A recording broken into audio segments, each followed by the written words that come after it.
Muling pumasok ang Japan sa larangan ng mga aircraft carrier sa unang pagkakataon matapos ang mahigit 80 taon at ginawa nila ito ng bongga. Dalawang aircraft carrier ang ginawa nila, kaya kakayanin ng Izumo ang lahat.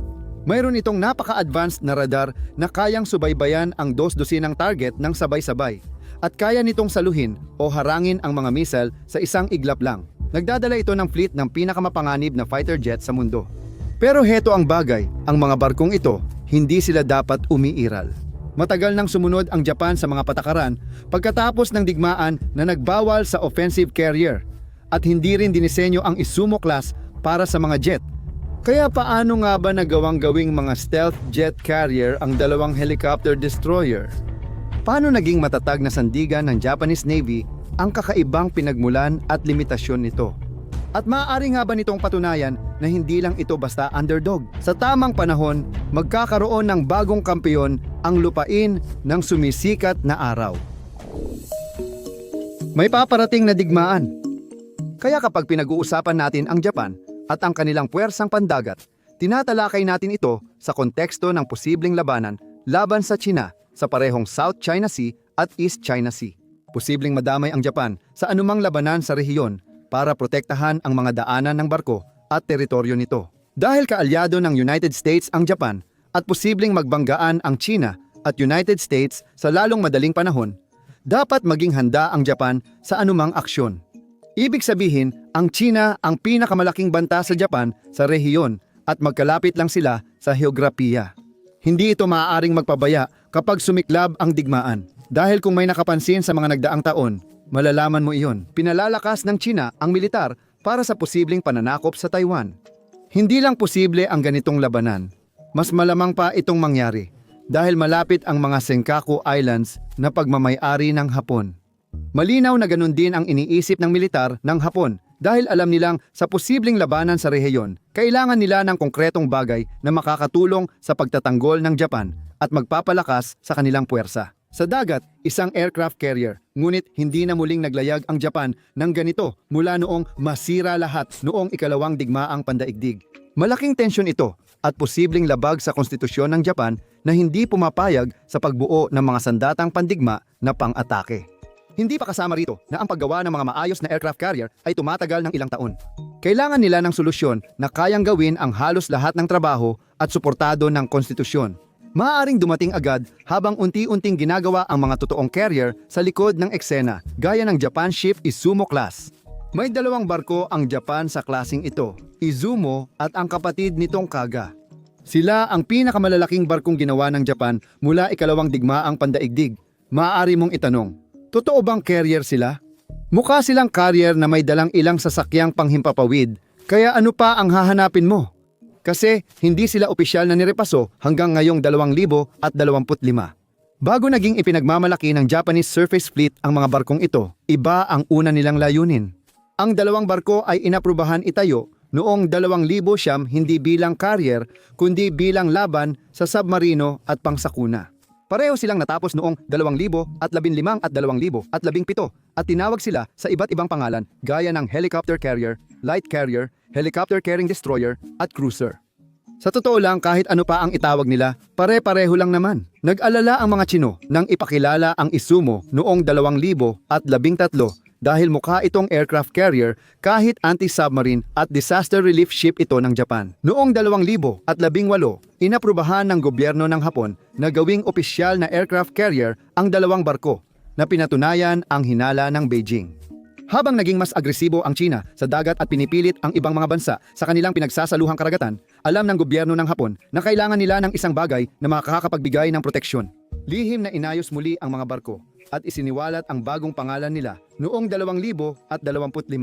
Pero hanggang ngayon, ang code para sa mga barkong ito ay CVM na ang ibig sabihin lang talaga ay multi-purpose o maraming gamit. Hindi rin alam ng hukbong dagat ng Hapon kung anong tawag dito at kami man ay hindi sigurado. Hindi na sila pwedeng tawagin sa dating pangalan dahil malaki na ang binago sa dalawang barko at kulang ang runway para makalipad ang fixed-wing na eroplano. Kaya pinahaba pa ang pareho matapos alisin ang buong unahan. Oo, ang barkong ito ay magiging tunay na aircraft carrier, hindi lang para sa helicopter rescue. Pinalakas at binago ang mga deck para kayanin ang bigat ng dagdag na eroplano, pati na rin ang pagkaluma at pagkasira nito. Ngayon, ang mga carrier na ito na binigyan ng bagong designation at opisyal na ipinakilala sa mundo ay nagdulot ng maraming pampublikong diskusyon sa Japan. Alam mo, may pansamantalang pagbabawal ang konstitusyon ng Japan sa sandatang pandigma matapos ang ikalawang digmaang pandaigdig. Itinuturing na pandepensa ang lahat ng sandata ng Japan ayon sa Artikulo 9 ng kanilang konstitusyon. Maaaring iba ang interpretasyon sa carrier.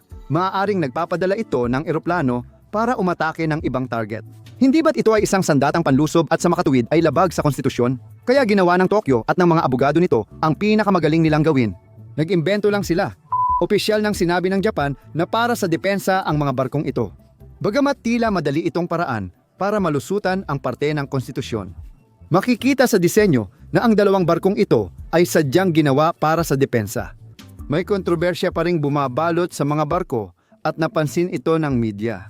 Ito ang unang carrier ng Hapon mula ika-20 siglo dala ang watawat ng sumisikat na araw. Hindi pa sigurado kung binago na ang plano na gawing carrier ang mga ito dahil sa agresyon ng Tsina sa rehiyon. Kung lagi namang nagpapanggap tapos iiwan rin, tingin namin ito ang una at ipapaliwanag namin kung bakit. Hindi talaga aircraft carrier ang mga barkong ito at gaya ng makikita ninyo, marami itong limitasyon. Kung ito ang plano mula simula, bakit hindi palihim gumawa ng totoong carrier kaysa mini carrier? Siguradong mas mura at mas mabilis sanang gumawa na lang ng carrier mula sa simula. Ang mabilis na pag-convert ng dalawang barko bilang aircraft carrier ay nagpapakitang alam ng Tokyo na kailangan nila ng agarang magagamit sa maikling panahon. Kahit di perpekto ang solusyon, naibigay nila ang tatlong kailangan ng pamahalaang Hapones noon. Mas mabilis itong magagawa kumpara sa tradisyonal na carrier at naibibigay pa rin ang karamihan sa mga kinakailangang gamit. Naiwasan ng krisis sa konstitusyon, kaya nagkaroon ng sariling carrier ang Tokyo. Ano ang gagawin nila kapag may matinding pangangailangan? Subukan nating ilagay sila sa pagsubok. Maliit pero makapangyarihan. Kaya ano ang masasabi natin tungkol sa maliliit na carrier ng Japan kapag tiningnan natin ang mga detalye? Oh, ano? Sa simula, umabot sa 1,139 bilyong Japanese yen o halos 15 bilyong United States dollars ang gastos sa unang pagtatayo.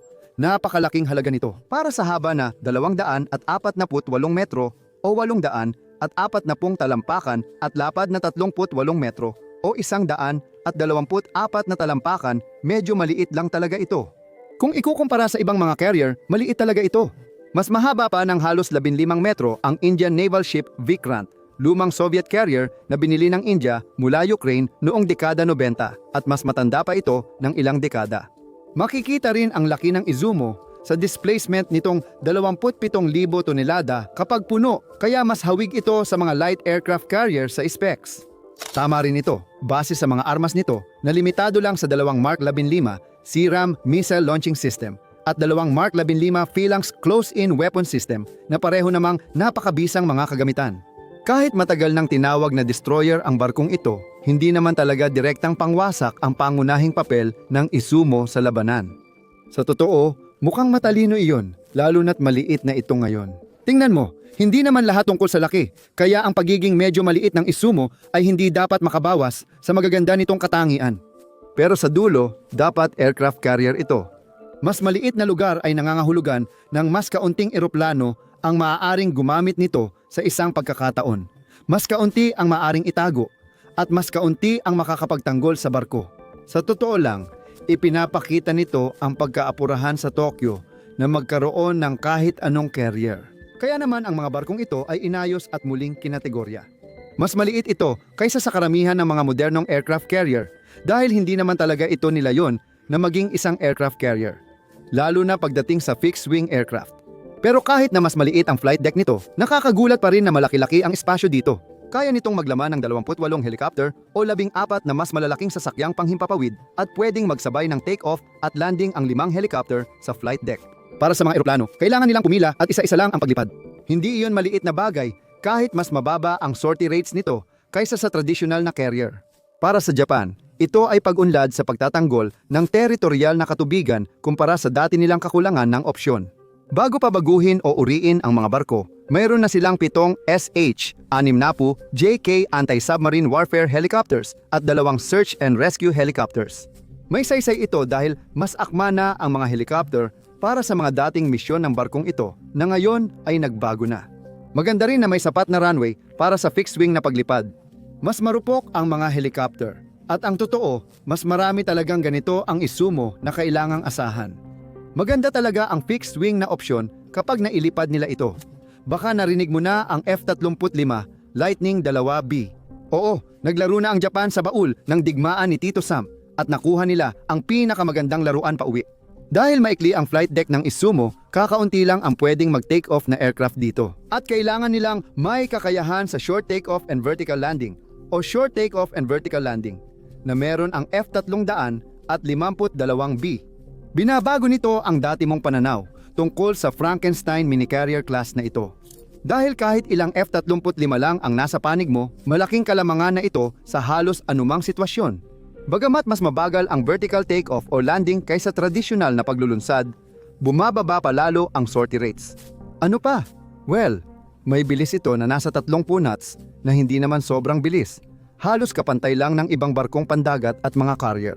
4 na land and marine, 2,500 IEC gas turbine engine mula sa Ishikawa, Jima, Harima Industries at General Electric ang nagpapagana nito. Dahil sa orihinal na layunin ng klase ng mga barkong ito, kaya rin nitong magdala ng maraming kargamento kapag hindi ginagamit bilang aircraft carrier.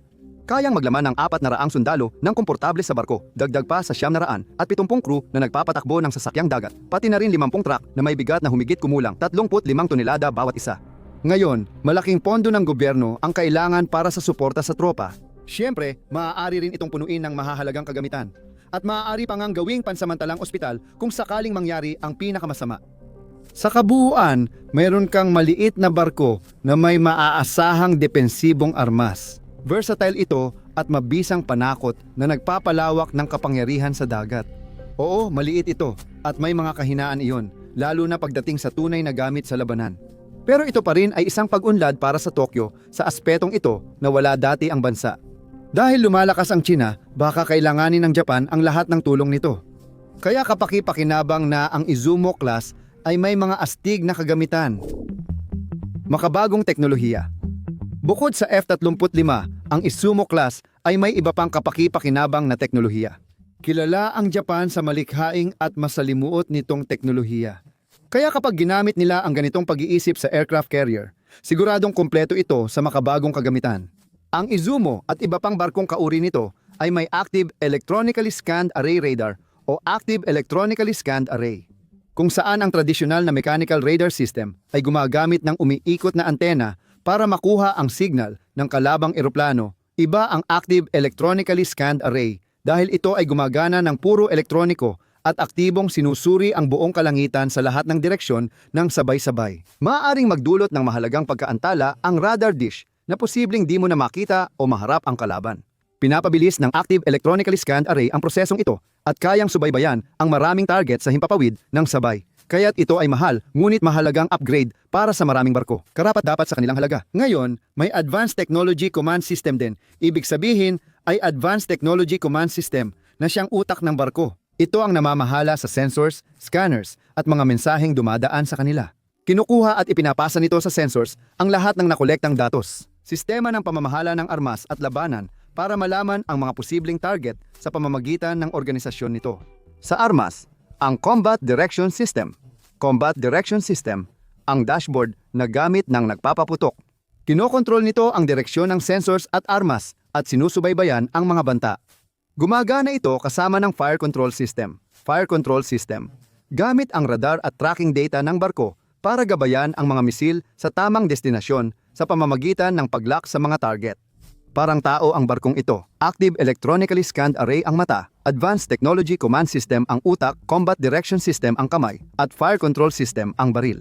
Ang baril ay baril, pero alam mo na ang ibig kong sabihin ngayon. Sa advanced na radar at communication system, epektibong makakakonekta ang Izumo sa maliit nitong fleet ng F-35S dahil nakatuon sa komunikasyon ang plataporma. Inaasahan ding magkakaroon ang Japan ng mga barkong compatible sa advanced na Aegis system ng United States. Ang mga barko tulad ng Izumo ay posibleng makapag-track ng 100 target sabay-sabay at magpasa ng impormasyon para makipag-engage sa iba pang barko, tubig man o himpapawid, gamit anumang sensor o shooter. mahalaga sa comms-based operational playbook ng United States Navy. Ang paglahok ng Japan ay magpapalakas sa puwersang pandigma sa rehiyon. Ginagawang command center ang mga carrier tulad ng Izumo, kaya't kahit wala pang Aegis sa Japanese military, nagsisilbi na itong comms-based na plataforma at magandang halimbawa ng paggamit nito ng Japan. Sunod, may surface search radar tayo na ginagamit para maghanap ng barko, maliliit na bangka at iba pang bagay sa ibabaw ng dagat. Mahalaga ang pinagmulan ng disaster relief dahil theoretical na gagamitin ang radar para maghanap ng nawawalang tao, bangka o supply sa tubig. Dahil sa madalas na natural na sakuna sa Japan, kapaki-pakinabang ang ganitong teknolohiya sa ganitong mga sitwasyon. Ngayon, isa na itong barkong pandigma at malinaw na gamit ang surface radar.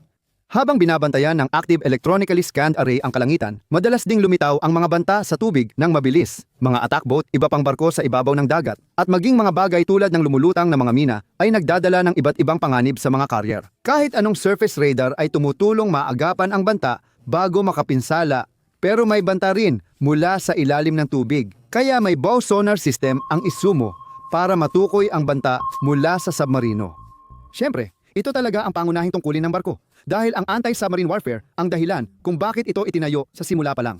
Hindi ko na kailangan sabihin sa iyo yan. Mahalaga para sa aircraft carrier na may anti-submarine na hakbang dahil sila lang ang ilan sa mga umaataking kayang lumapit sa carrier. Kasama sa escort party, ngunit wala itong depth charges sa depensa kahit tinawag na anti-submarine warfare. Sa totoo lang, mukhang kulang pa nga ito pagdating sa anti-submarine warfare. Pero nagkakamali ka dyan. Kaya nga, gaya ng nabanggit, malaking kakulangan ang kawalan ng depth charges. Ang direktang proteksyon lang ng Izumo laban sa torpedo ay ang anti-torpedo mobile decoy at floating acoustic jammer, bukod sa kakayahan nitong umiwas. Ang una ay isang inilulunsad na sandata na gumagamit ng pain para lituhin ang mga torpedo at iligaw ang mga ito. Oo, tulad ng flare at chaff para sa mga missile sa himpapawid. Pag naubos, tapos na. Hindi rin walang depensa si Izumo dahil may jammer siyang pinaputok sa tubig para malito ang mga torpedo. Tandaan, bihirang maglayag mag-isa ang barkong ito dahil palaging may kasamang ibang barko para sa dagdag na proteksyon habang nag-e-escort. May ilang barko sa kanyang fleet na may anti-submarine helicopter, mahusay sa pagtukoy at pagsira ng torpedo. Kaya ring mag-host ng Izumo ng ganitong mga sasakyang panghimpapawid. Hindi rin magiging madali kung susubukan mong atakihin ang Izumo mula sa himpapawid o ibabaw ng dagat. Ang Izumo ay may advanced na electronic warfare suite na kayang mag-detect at mag-jam ng radar at communication system ng kalaban na nagpapahina sa elektronikong mahihinang kaaway. Kaya rin itong guluhin ang signal at weapon systems ng kalaban, hindi lang pinapabulag kundi ginagawa ring inutil ang ibang barko. Kung sakaling may missile na makalusot, tandaan mo yung chaff launcher para sa torpedo, meron ding ganoon ang Izumo.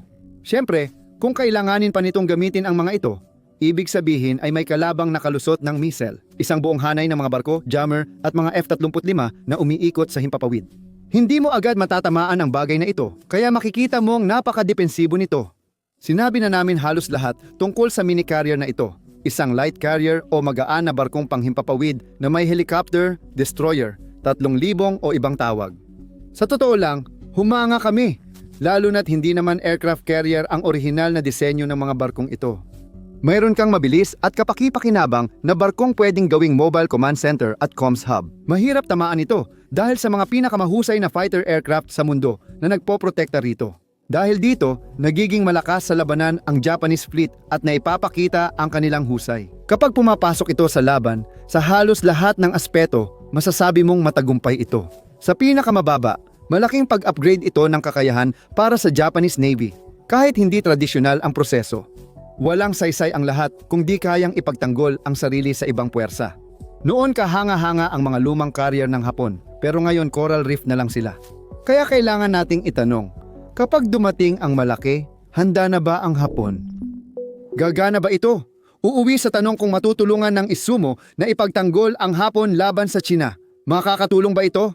Oo, sigurado. Maaari ba nitong payagan ang hukbong dagat ng Hapon na suportahan ang isa pang kaalyadong puwersa sa rehiyon? Halos tiyak. Matatalo pa rin ito sa digmaan laban sa China kung maglalaban sila ngayon. Dahil sa dami ng tao ng China, mahirap talaga silang kalabanin. Isama mo pa ang kalamangan nito sa paggawa.